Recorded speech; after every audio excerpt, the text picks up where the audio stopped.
Halo everyone, perkenalkan nama saya Najwa Bansang dengan NIM 231011017 dari Program Studi Ilmu Komunikasi Fakultas Ilmu Sosial dan Ilmu Politik Universitas Teknologi Sumbawa. Kali ini saya akan menceritakan pengalaman saya semenjak mengikuti PBL mata kuliah dasar-dasar penulisan naskah. Nah, yang dimana kita disuruh membuat 2 berita jurnalistik dan 2 berita ilmiah. Dan kami juga disuruh bekerja sama dengan salah satu instansi yang bisa mempublikasikan berita kita. Nah, kebetulan saya bekerja sama dengan salah satu instansi yaitu DPRD Kabupaten Sumbawa. Saya bekerja sama dengan Pak Ma'ruf, salah satu anggota DPRD dari Kabupaten Sumbawa yang memiliki keahlian dalam membuat berita jurnalistik sekaligus memiliki media sendiri. Dalam perbincangan kita, beliau memperkenalkan diri sebagai Pak Abdul Mahruf Rahman, pemimpin redaksi dari Amar Media. Beliau menjelaskan beberapa langkah kerjasama yang akan kita lakukan, termasuk mekanisme pembuatan berita jurnalistik dan berita ilmiah. Beliau juga menjelaskan secara rinci peran Amar Media sebagai media yang aktif dalam menyebarkan informasi. Pengalaman saya mengikuti PBL ini, mata kuliah dasar-dasar penulisan naskah itu banyak banget. Yang pertama kali saya belum pernah ke DPRD, jadi pernah karena saya bekerja sama dengan instansi DPRD Kabupaten Sumbawa. Saya juga pertama kali membuat berita jurnalistik dan membuat berita ilmiah.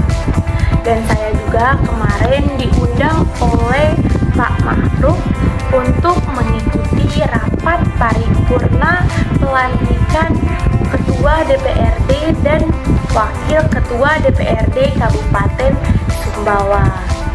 Dan pertama kali juga saya mewawancarai langsung PJS Bupati Sumbawa untuk membuat berita jurnalistik pertama saya.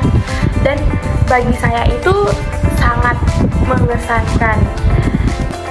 Manfaat dari adanya PBL ini yang sebelumnya saya tidak tahu cara membuat berita, apa aja struktur yang ada di berita, gaya-gaya tulisannya. Akhirnya sedikit demi sedikit saya belajar dari Pak Ma'ruf cara-cara membuat berita. Bagaimana cara kita menentukan judul yang menarik, terus informasi yang disampaikan akurat. Nah, di dalam berita itu harus ada unsur 5W1H dengan cukup baik. Jadi ketika kita menulis berita, belajar untuk berpikir kritis, terus juga kita tidak malu buat bertanya ketika kita mewawancarai narasumber kita. Selain itu, cara berkomunikasi dengan narasumber juga menjadi salah satu keterampilan penting yang diasah. Berkomunikasi dengan profesional seperti dengan anggota DPRD atau orang-orang lain yang menjadi narasumber kita membutuhkan juga kesopanan, menyusun pertanyaan yang relevan dan memberikan kesan profesional selama wawancara, baik secara langsung maupun online.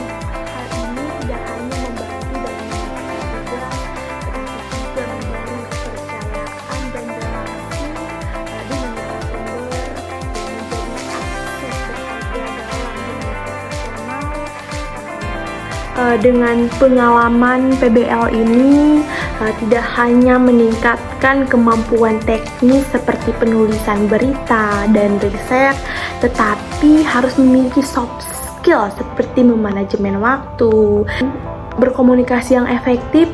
Semua ini menjadi bekal berharga untuk pengalaman mengembangkan diri kita ke depannya.